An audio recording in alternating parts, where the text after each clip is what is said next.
ಮುಂಚೆ ನಾನು ತುಂಬ ನೈವ್ ಆಗಿದ್ದೆ ಆ್ಯಂಡ್ ನನಗೇನು ಗೊತ್ತಿರಲಿಲ್ಲ. ನಾನು ಅಂದ್ಕೊಂಡೆ ಓಕೆ ಲೈಫು ಸಿಂಪಲ್ಲು ಈಸಿ, ಎಲ್ಲ ಸುಖವಾಗಿರೋಣ, ಓಕೆ ಎಲ್ಲರೂ ಚೆನ್ನಾಗಿರ್ತಾರೆ, ನಾನು ಚೆನ್ನಾಗಿದ್ದೀನಿ, ಏನೂ ಪ್ರಾಬ್ಲಮ್ಸ್ ಇರೋಲ್ಲ, ಏನೂ ಇರೋಲ್ಲ ಅಂತ.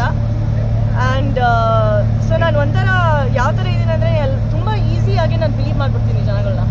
ಸೊ ಬಿಗ್ ಬಾಸ್ ಮನೇಲಿರುವಾಗ ನನಗೆ ಆ ಸಪೋರ್ಟ್ ಸಿಸ್ಟಮ್ ಸಿಕ್ತು, ಫ್ರೆಂಡ್ಸು ಸಿಕ್ತರು, ಅದೆಲ್ಲ ಸಿಕ್ತು ನನಗೆ. ಅಟ್ ದ ಸೇಮ್ ಟೈಮ್ ನನಗೆ ಲೈಕ್ ಆ ಸರ್ ನನ್ನ ದೊಡ್ಡ ಲೆಸನ್ ಅಂತ ನನ್ನ ಬಗ್ಗೆ ಯೋಚನೆ ಮಾಡಬೇಕಿತ್ತು. ಸೊ ಅದು ಲೈಫ್ ಲೆಸನಲ್ಲೂ. ಸೊ ಬಿಗ್ ಬಾಸ್ ಮನೆಯ ಆಚೆ ಬಂದಮೇಲೆ ನನಗೆ ಆವಾಗ ನನಗೆ ಬುದ್ಧಿ ಬಂತು. Like okay you know what, ನಾನು ನನ್ನ ಬಗ್ಗೆ ಯೋಚನೆ ಮಾಡಬೇಕು. ನಾನು ಯಾವ ಥರ ರ್ಯಾಪ್ ಮಾಡ್ತೀನೋ, ನಾನು ಹಾಡು ಹಾಡ್ತೀನೋ, ನಾನು ಆ್ಯಕ್ಟ್ ಮಾಡ್ತೀನೋ, ನಾನು ಏನಾದರೂ ಮಾಡಬೇಕು, ನಾನು ನನ್ನ ಬಗ್ಗೆ ಯೋಚನೆ ಮಾಡಬೇಕು. ಅಟ್ ದ ಸೇಮ್ ಟೈಮ್ ಫ್ರೆಂಡ್ಶಿಪ್ಸು ತುಂಬ ಸ್ಟ್ರಾಂಗ್ ಆಗಿದೆ. ಅಟ್ ದ ಸೇಮ್ ಟೈಮ್ ಜನಗಳು, ಕರ್ನಾಟಕ ಜನಗಳು ಮತ್ತು ಯುನೋ ಆ್ಯಂಡ್ ವೀಕ್ಷಕರವ್ರಿಗೆ ತುಂಬ ಸಪೋರ್ಟು, ಪ್ರೀತಿ ಕೊಡ್ತಾ ಇದ್ದಾರೆ ಅಂತ ನಂಗೆ ತುಂಬ ಖುಷಿನೇ.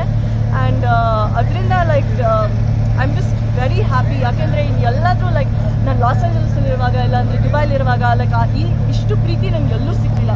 ಸೊ ಇಲ್ಲಿ ಪ್ರೀತಿ ಸಿಗ್ತಾ ಇರೋದು ಅಂದರೆ ನನಗೆ ಲೈಕ್ ನಂಗೆ ತುಂಬ ಹೆಮ್ಮೆಯಲ್ಲಿ ಹೇಳ್ಬೇಕು. ಓಕೆ ನಾನು ಕನ್ನಡ ಕಲಿತಾ ಇದ್ದೀನಿ. ಆ್ಯಂಡ್ ಐ ಹೋಪ್ ನಾನು ಎಲ್ಲರಿಗೂ you know I make them proud ಅಂತ. ಮೇಡಮ್, ಬಿಗ್ ಬಾಸ್ ಕಂಟೆಸ್ಟೆಂಟ್ಸ್ಗಳು ಕೆಲವೊಂದು ಜನ ಹೇಳ್ತಾ ಇದ್ರು ಪೇಯ್ಡ್ ಪ್ರಮೋಷನ್ಗಳನ್ನು ಮಾಡ್ತಾ ಇದ್ದಾರೆ ಕಂಟೆಸ್ಟೆಂಟ್ಸ್ಗಳ ಪರವಾಗಿ. ಇದರಿಂದ ಕೆಲವೊಂದು ಕಂಟೆಸ್ಟೆಂಟ್ಸ್ಗಳು ಕೂಡ ಆಚೆ ಬರಬೇಕಾಯ್ತು ಅಂತ ಹೇಳ್ತಾ ಇದ್ದಾರೆ. ಇದ್ರ ಬಗ್ಗೆ ಏನು ಹೇಳ್ತೀರಾ ನೀವು? ಅದ್ರ ಬಗ್ಗೆ ನಂಗೆ ಏನೂ ಗೊತ್ತಿಲ್ಲ ಆ್ಯಕ್ಚುಲಿ. ತುಂಬ ಆನೆಸ್ಟ್ಲಿ ಸ್ಪೀಕಿಂಗ್ ಪೇಯ್ಡ್ ಪ್ರಮೋಷನ್ಸ್ ಎಲ್ಲ I have no idea about it.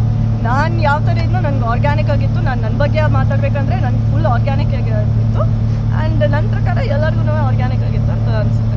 Okay madam, nails ಇಷ್ಟುದ್ದ ಬೆಳೆಸಿದ್ದೀರಾ, ನೀವು ಬಿಗ್ ಬಾಸ್ ಮನೆಯಲ್ಲಿ ಕೆಲಸ ಮಾಡ್ತಿದ್ರಾ ಇಲ್ವಾ? ಸೊ ಬಿಗ್ ಬಾಸ್ ಮನೆ ಹೋಗೋವಾಗ ನಾನು ಐ ಮೇಡ್ ಶೋರ್ ನನ್ನ ನೇಲ್ಸ್ ಇರಲಿಲ್ಲ ಅಂತ ಫುಲ್ ಕಟ್ ಮಾಡ್ಬಿಟ್ಟು ಹೋಗಿದ್ದೆ ನಾನು. ಓಕೆ, ಬಿಗ್ ಬಾಸ್ ಮನೆ ಆಚೆ ಬಂದಮೇಲೆ ನಾನು ನೇಲ್ಸ್ ಮಾಡ್ಕೊಂಡೆ. ಯಾಕೆಂದರೆ ಈ ಥರ ನನಗೆಲ್ಲ ಇಷ್ಟ. Okay, thanks to glam X Bangalore, ಅವರು ಇದು ಬೆಲ್ ರೋಡಲ್ಲಿದ್ದಾರೆ. ಸೊ ಅವ್ರು ನನ್ನ ನೇಲ್ಸ್ ಸಕಲಾಗಿ ಮಾಡಿದ್ದಾರೆ. ಅಕ್ರಿಲಿಕ್ ನೇಲ್ಸ್ ನನ್ನ ಫೇವ್ರೆಟ್ಟು. ಸೊ ಯಾವಾಗಲೂ ಕಲರ್ ಚೇಂಜ್ ಮಾಡ್ತಾನೆ ಇರ್ತೀನಿ. ಬಟ್ ಬಿಗ್ ಬಾಸ್ ಮನೆಯಲ್ಲಂತೂ ನನ್ನ SS TV ಸಿನಿಮಾ ಜಗತ್ತಿನ ಕ್ಷಣ ಕ್ಷಣದ ಸುದ್ದಿಯೊಂದಿಗೆ.